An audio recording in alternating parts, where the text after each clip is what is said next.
Hola, muy buenas noches a todos y a todas en un nuevo programa acá en Waves. En esta oportunidad tenemos a una artista visual, licenciada en artes, con mención en pintura de la Facultad de Artes de la Universidad de Chile. Estudió fotografía y también metodología del arte. Creadora en un comienzo del taller Casa Taller con unos amigos y que hoy se llama Taller Soma. Con ustedes tenemos acá a Mercedes Fontecilla. Muchas gracias por aceptar esta invitación.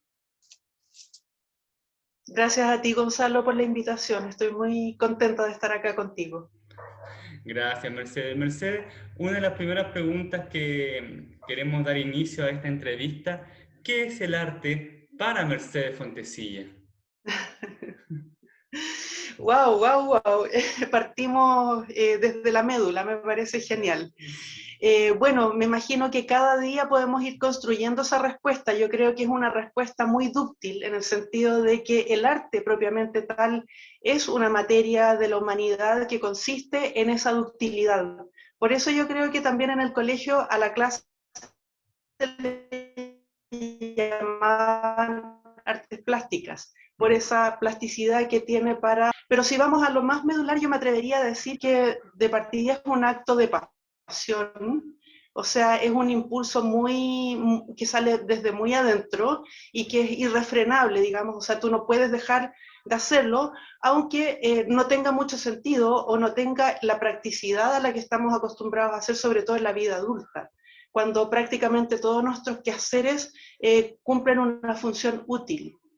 En cambio, cuando producimos arte, nos liberamos de esa práctica y no nos importa si esto va a ser o no va a ser útil, porque es inherente a nosotros. Y en un tercer punto me atrevería también a decir que es un medio de comunicación, es una forma de expresar también de un modo o de una manera en que otras artes probablemente camino o a la misma sensación del espectador. Por ejemplo, un relato escrito puede llegar a lugares distintos que una pintura. Genial. ¿Y cuál sería ese impacto que marcaría esa diferencia entre la que es lo escrito con lo visual? El impacto, bueno, esto tiene mucho que ver con el espectador. Yo Mm, creo que quien elige, porque finalmente el escritor y el compartirla con un otro, con un tercero, con su mm, público. Y eso ya va a ser una decisión del público, pienso yo, con cuál lenguaje se siente más cómodo, cuál lenguaje le mm, llega mejor. Y creo que por otro lado también son bastante compatibles. Es decir, mm. una persona que es muy interesada en la literatura y que tiene una gran afinidad con lo escrito, también puede ser, apreciar con mucha fuerza y con mucha emoción lo que transmite una pintura. Mercedes, y retrocediendo un poco en el tiempo, ¿cómo surgió este gusto por el arte? ¿Cómo se llega a decidir ser artista visual? Yo creo que te llega un meteorito en la cabeza, que fue lo que me pasó a mí, Ya. porque cuando estaba en el colegio me iba súper bien en artes plásticas, obviamente, le hacía los dibujos a mis compañeras, esas típicas cosas, y también la profesora siempre me decía, incluso en el liceo, que estudiara arte, que fuera arte. Ya. Y a mí me parecía que era una carrera, porque también por la generación a la que provengo, a la que pertenezco, digamos, lamentablemente en esas épocas el arte era considerado una cosa muy inferior, como de no mayor importancia, sino más bien como un hobby. Mm, Entonces yo también estaba muy formateada con esa idea y también mm. pese a todo lo que me gustaba, yo igual lo veía como un hobby y pensaba que yo tenía que ser profesional en otra cosa y dedicarme en mis tiempos libres al arte. ¿Y esa ¿Y por qué percepción ha menciono cambiado? meteoritos? Sí, dime. Totalmente, imagínate. Ahora les digo todo lo contrario a mis alumnos. Pero bueno, el asunto que pasó fue que, bueno, yo quería, pasé por siempre tuve muchos intereses en los temas humanistas y también Ya. científicos, ¿ah? Tenía como una diversidad de intereses. Entonces tenía mi plantilla hecha para postular a la universidad, pero Ya. cuando llegó el momento de inscribirme, fui a la Facultad de Arte y me inscribí, listo, se acabó. Y fue como, por eso pienso que fue como que alguien me hubiera agarrado y me hubiese puesto ahí. No siento que fue como que no fue tan consciente. A eso, bueno, sí. Y ese proceso universitario fue un nuevo encuentro, me imagino, con el arte, algo muy distinto con lo que existía anterior. ¿Qué marcó? ¿Cuál fue esa diferencia que haría de ti una profesional del arte? Bueno, tengo que decir que cuando llegué a la Facultad de Artes de la Universidad de Chile, yo tenía, mi mundo personal era bastante restringido, vivíamos en un Santiago muy aislado, eran tiempos en que todo era análogo, por lo tanto la información y todo era muy acotada, aislado en todo sentido y culturalmente, para qué decir. Entonces, Mm, yo tenía muchas expectativas de entrar a la universidad, pensaba que allí se me iba a abrir el mundo y que iba a conocer la mm, verdad, una cosa así. mm. Y fue así, tal cual, tenía tantas ganas de que eso ocurriera que yo creo que lo conseguí. Fue como en todos los sentidos un estímulo enorme, gigantesco. Así que fue, me di cuenta que estaba en un camino que evidentemente no iba a ser fácil, pero que era el camino correcto. Y este camino correcto te llevó a ganar el año pasado el premio APECH. ¿Qué significó para ti eso? Sí, bueno, un reconocimiento gigantesco, pero Mm, gigantesco. O sea, y no tiene que ver con el premio material, que sin duda es un apoyo súper importante también, mm, sino que con el hecho de que el jurado que califica a los artistas que participan en el concurso anual son artistas visuales de primera categoría. mm. Entonces, en el fondo, haber sido reconocida por mis pares y con este nivel de alcance, yo sentí que todos estos años me habían catapultado hacia ese punto, se podría decir.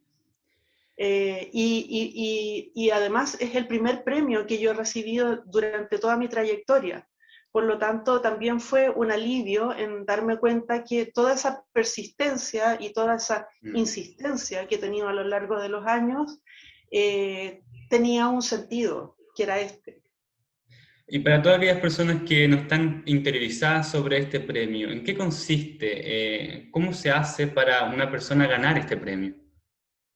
Bueno, primero que nada mencionar a la PET, que es la Asociación de Pintores y Escultores de Chile. Ya. Es un organismo, es una organización o agrupación Mm, que está reconocida por la UNESCO, entonces mm, tiene también el apoyo de la UNESCO, y es la organización artística más antigua con mayor trayectoria en Chile. mm, Este año, si no me equivoco, cumplió 80 años, o sea, estamos hablando de una organización que está muy consolidada y que ha mm. conocido eh, el mundo del arte desde 80 años, es bastante Mm. tiempo.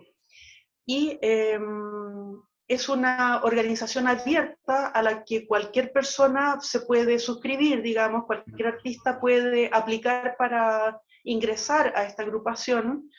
Y para el concurso propiamente, que es un concurso anual, tú entras a la PECH y puedes ver las fechas de postulación, las bases de postulación y todo. Mm. Es un concurso abierto, de hecho yo no pertenecía y todavía no pertenezco a la PECH. Ya. Por lo tanto, no es un requisito, lo puedes hacer siendo artista y no perteneciendo a la agrupación. Y el premio concretamente consiste en un premio en dinero, un premio que es también una exposición en la sala Santiago Natino, que es la Mm. sala de exposiciones de esta agrupación, eh, una exposición donde vas a mostrar la obra con la que participaste, con la que Claro. concursaste. Es un premio a una obra realizada que ya existe. Ah, ya. No es un proyecto de obra, sino que es una obra ya existente. Ya.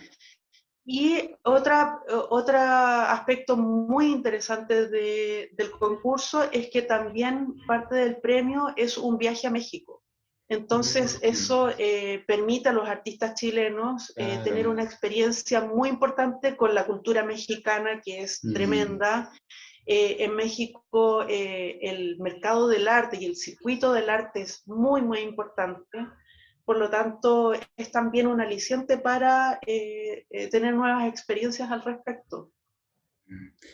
Mercedes, ¿nos podías contar un poco exactamente de tu obra que fue premiada? ¿En qué consistía? ¿Cómo la desarrollaste?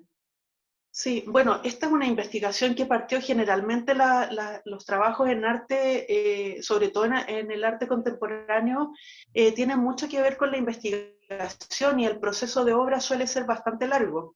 Y de Ya. hecho, esta investigación yo la comencé el año 2015. Y fue bastante aleatorio. O sea, cuando partí investigando sobre, de alguna manera, el modelo o el protagonista desde donde yo elaboro la obra, Ya. fue debido a que mi hija, que estaba estudiando arquitectura, para Ya. su proyecto de tesis, ella escogió el eje del río Mapocho como un eje que articula la ciudad. Ya. Y como es un elemento geográfico muy grande, me pidió que la acompañara en estas travesías, digamos, porque eran verdaderas travesías. El río Mapocho además nace arriba en la montaña y Mm, desemboca en el río Maipo a la altura del monte, por lo tanto son mm, muchos kilómetros. mm, Y yo me iba con mi cámara y empecé a acumular una cantidad de material que se mm, fue que fue como entrando en una especie de diálogo conmigo, que fue requiriendo una cierta organización, y allí se produjo el primer chispazo y lo expuse en el Centro Monte Carmelo, dado que yo había hecho un workshop en este lugar. ya. Entonces lo presenté como una investigación muy incipiente Mm, y también lo mostré como una muestra muy incipiente de este grupo de fotografías que tenía. Pero luego fue creciendo esto y se mm, fue convirtiendo ya en un cuerpo de obra mucho más redondito, se podría decir, donde también incorporé otros medios, por ejemplo el videoarte o la videoinstalación. Qué interesante, o sea, tú vas mezclando fotografía, video y pintura. O sea, no sé si en este mismo proyecto hay pinturas, pero esa es tu gama de trabajo. Sí, en esta exposición puntualmente hay trabajo fotográfico, hay Ya. trabajo textual, es decir, yo escribí un texto con el que intervengo las Genial. fotografías, y hay un trabajo de video arte y de video instalación.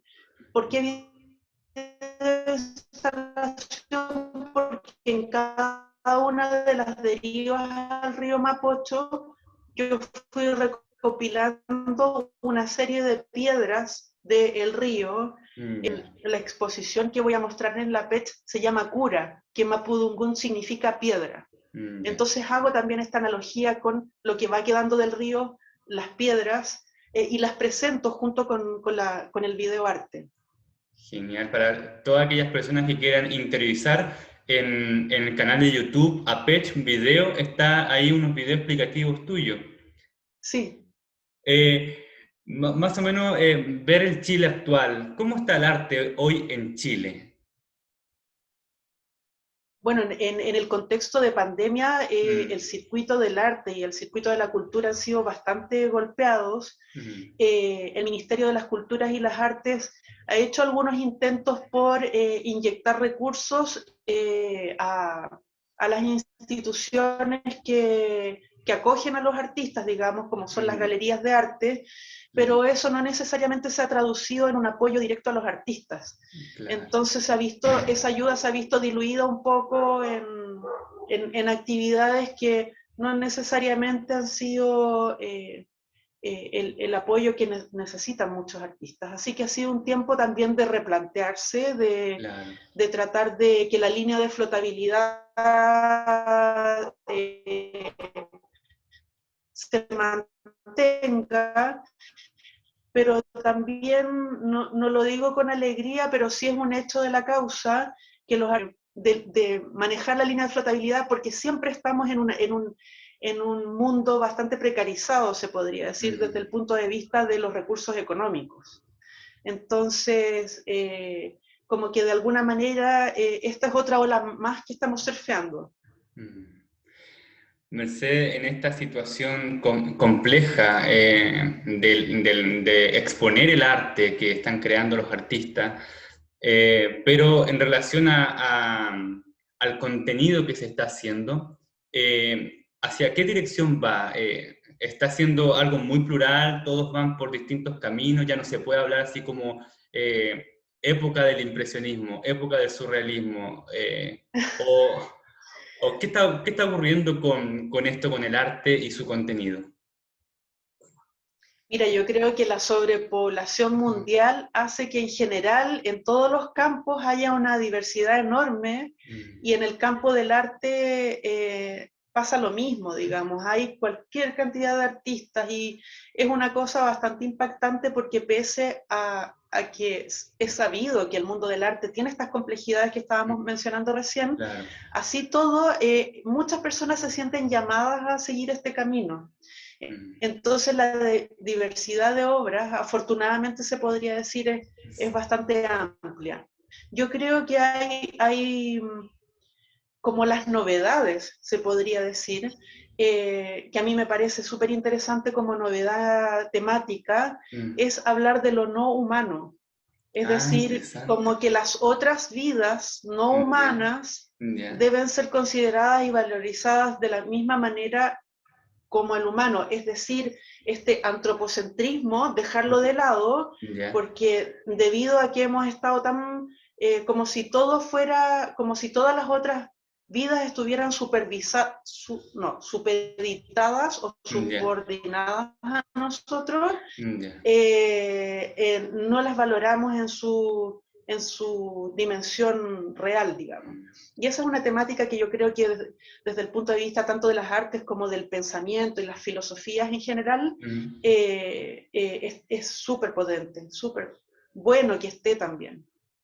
¿Usted considera que es un pensamiento también que va dirigido con una autocrítica a la humanidad, que se desvía de su propia humanidad? Sí, absolutamente. Yo creo que el hecho de que el ser humano dejó de lado a la naturaleza para, digamos, de alguna manera apropiársela de una manera indebida, hizo que se fuera devastando esta propia naturaleza y eso empezó a jugar en contra del propio ser humano y de la propia sobrevivencia humana. Entonces, dadas las consecuencias que son bastante evidentes a estas alturas, como que saltaba a la vista, ya no se podía. Entonces, generalmente, y eso es bien interesante, yo creo que esa es la función de los artistas en las sociedades a lo largo de la historia de la humanidad, que ponen el acento en esos aspectos que todo el mundo como que ve que pasan, pero no los materializan, digamos. El artista los materializa a través de su obra. Eh, Mercedes, retomando de nuevo con el premio APECH, y el premio APECH tiene un nombre de un artista que es José Balmes. Y, Sí, y en homenaje también a todos aquellos artistas, ayer falleció, ¿cierto? Rose Bru, la Roser. y esta instancia de reflexión sobre el arte y en memoria de ella también, estos artistas chilenos, llamémoslos que hicieron su producción en Chile, y todos los artistas del pasado, ¿son revalorizados acá en Chile realmente o se nombran cuando fallecen o cuando alguien o otro país los reconoce? ¿Qué pasa con los artistas chilenos? Pasa que en general, bueno, como yo hice una carrera académica, puedo dar cuenta de que en la Facultad de Artes, por lo menos en la época que a mí me tocó estudiar, había una deuda enorme con los artistas chilenos, porque toda la metodología estaba centrada en Europa. Así como hablamos del antropocentrismo antes, ahora podríamos hablar del eurocentrismo. Entonces, siempre se hablaba de Da Vinci, de Miguel Ángel, del 480, de los artistas italianos, de Velázquez, qué sé yo, y los propios artistas o los estudiantes o aspirantes artistas no conocíamos a nuestros pares mayores, a nuestros padres, se podría decir. Entonces, al menos yo en mi pequeño taller de pintura trato de corregir esa problemática y enfatizo muchísimo siempre en los artistas chilenos y puntualmente en las artistas mujeres. Porque si vamos a hablar de ausencia o invisibilización de alguien, las artistas mujeres, y este es un problema mundial, no solamente en Chile, es un asunto que se está, por suerte, ya corrigiendo, y es así como las grandes instituciones del arte, como los tremendos museos a lo largo del mundo, se han preocupado de hacer retrospectivas de artistas mujeres que fueron muy importantes y que no tuvieron ninguna, no se trata de hablar de fama, pero sí un reconocimiento. Así que sí, esa es una pregunta súper buena, porque es muy importante uno mismo enfatizar y aportar con lo propio, mencionándolos, nombrándolos y valorizándolos por sobre todo. Porque por lo demás son artistas, por ejemplo, Roselle Bru tiene una tremenda colección en el Museo de Arte Contemporáneo. Es decir, la gracia de nuestros artistas locales es que nosotros no tenemos que tomar un avión o viajar muy lejos para poder apreciar sus obras. Podemos ir al museo, que está a 20 minutos, o no sé, a lo que sea, y encontrarnos con su obra. Y eso tiene un valor muy grande, encuentro yo. Y bueno, en el caso de Roser y de José Balmes, que fueron dos artistas españoles que llegaron en el Winnipeg, también son artistas que han tenido una experiencia de vida enorme, entonces evidentemente sus obras contienen esa carga muy potente de lo que ha sido la existencia a partir de esas experiencias tan tremendas. Ellos tuvieron que salir de España debido a la Guerra Civil Española. En este intento de reconocimiento de los artistas locales, tú has creado tu taller, ¿es cierto? Y un taller donde puede ser un semillero de grandes artistas. Y este taller, ¿cómo surgió? ¿De quién fue la idea? ¿Cómo ha sido este proceso? Y sobre todo este proceso online. Qué lindo que lo digas así, como un semillero de futuros artistas. Ojalá. Yo veo mucho talento alrededor, veo que los estudiantes efectivamente ponen todo su corazón en lo que hacen, son muy auténticos. Yo creo que basamos toda la experiencia del trabajo, más que en una técnica propiamente, en entrar ahí a esa fuente personal. Y yo creo que esa es una clave muy importante para destacarse, siendo auténtico. Y bueno, Taller Soma, como tú lo dijiste en la presentación, surgió al principio como Casa Taller, se llamó, no tenía ni nombre. Y bueno, surgió de hecho por el requerimiento, se podría decir, que me hicieron una pareja de amigos muy queridos míos que son ingenieros civiles. Entonces, ellos estaban muy conscientes de que su carrera de alguna manera los encerraba en un aspecto solamente del conocimiento y de la experiencia humana. Y ellos querían ampliar este campo y tener un desarrollo personal más amplio, obviamente. Y me pidieron que les enseñara a dibujar y a pintar. Entonces yo les respondí que obviamente sí, feliz, no hay problema, pero ellos, siendo ingenieros, aportaron esa parte estructurada del asunto. Y entonces hicieron una carta Gantt con fecha, con día, con hora, con todo. Y así partió el taller como con orden, digamos, con un plan de estudio, con una pauta de trabajo. Yo también me puse en la misma sintonía de ellos, entonces creé digamos que pasé a papel todo lo que yo había aprendido en la universidad, de alguna manera. O sea, me basé en la experiencia personal con mis maestros, con mis profesores, que tuve la fortuna de tener grandes profesores en la universidad, así que también es de alguna manera un homenaje a la entrega que ellos hicieron en sus clases. Y bueno, después se empezó a correr la voz, llegaron otros amigos y así fue creciendo esta cosa hasta que tuvo nombre, nació con nombre, con logotipo, con todo, y se empezó a llamar Taller Soma. Y Soma es un poco basándonos en este elemento que nombra Aldous Huxley en su novela El Mundo Feliz. Ya. De allí aparece la palabra Soma. Eso te iba a Sí, así preguntar. que se los voy a dejar como tarea para la casa para que lo busquen, porque es A súper leer. interesante. A leer entonces. Sí, sí, lo buscan en Wikipedia, lo encuentran al tiro. Y bueno, el asunto es que, claro, nos pilló la pandemia y fue como, bueno, se cierra Taller Soma hasta nuevo aviso, no podemos seguir reuniéndonos, lamentablemente. Y también vinieron otros dos amigos, yo creo que son ángeles, francamente, te lo juro, porque es hermoso cómo se van produciendo estas situaciones, cuando uno también está como de alguna manera con las antenitas paradas, se podría decir, pasan estas cosas que parecen un poco milagrosas. Y me pidieron que empezara a hacer las clases online.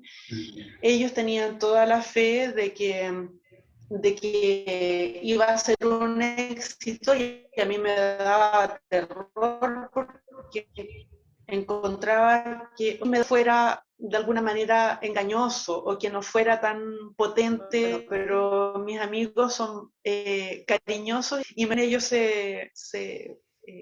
partieron con esta aventura y aquí estamos ya con varios talleres, con varios alumnos y muchos ciclos, o sea, ya cumplimos más de un año. Genial este proceso. ¿Y se logras tú conectar vía online, enseñar lo que podrías enseñar presencial? Sí, sí. Y Sí. sabes qué, incluso hay momentos en que llego a pensar que se puede conectar todavía más. Mm, Y al principio me parecía, era como, yo me preguntaba si quizá yo me quería convencer de algo para estar tranquila, para no sentirme que estaba dando muy poco, qué sé yo, pero los testimonios de los alumnos son, o sea, yo no los puedo forzar, ellos claro. son súper honestos en decir lo que les está pasando. Y también otra cosa que es un testimonio muy evidente es que hay algunos alumnos, por ejemplo Ariel, ha tomado todos los talleres, no se ha Ya, saltado ninguno, o sea, lleva más de un año tomando el taller Soma Online. Entonces, si no estuviera bien, eso no pasaría. La claro. gente tomaría uno y se iría. Mm. No, como que pruebas una vez y ya está, digamos. Así que eso me da mucho alivio, mucha tranquilidad y bueno, también para terminar esta idea, pienso que el hecho de estar online Mm, produce una especie de, como que te tienes que mirar sí o sí, claro. porque sería como una falta de educación que yo me pusiera de cómo estar enfrentados todo el rato, Claro. produce un nivel de concentración mayor. Mm, No hay elementos distractivos. Si te distraes, te distraes, pero por un segundo y mm, vuelves a la pantalla. En el taller presencial era hermoso también eso, porque era más festivo, quizá claro. más, incluso preparábamos como un pequeño galletitas, té, cositas para picar, una copita de vino a veces, qué sé yo. Todos esos accesorios, se podría decir, no pueden estar o están de una Mm. manera mucho más acotada. Entonces, la manera de enfrentar el tiempo, el paso del tiempo, es como que se aprovecha mucho más, finalmente. Retomando un poco tus palabras y haciendo ese enlace de los ingenieros que se Sí, metieron al curso del arte y luego de este alumno Ariel que ha mantenido todos los cursos, ese concepto de libertad que usaste, el arte como libertad.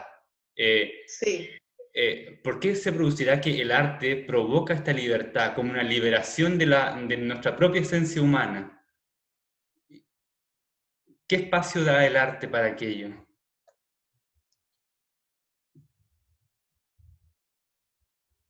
Demasiado, mira, en una oportunidad nos metimos en la temática eh, de la prehistoria. Ah, ya. Recorrimos hasta los tiempos en que todavía como antes de Cristo, incluso cuando recién estaba surgiendo los albores de la humanidad, se podría decir, Ya. cuando la humanidad vivía todavía en cavernas.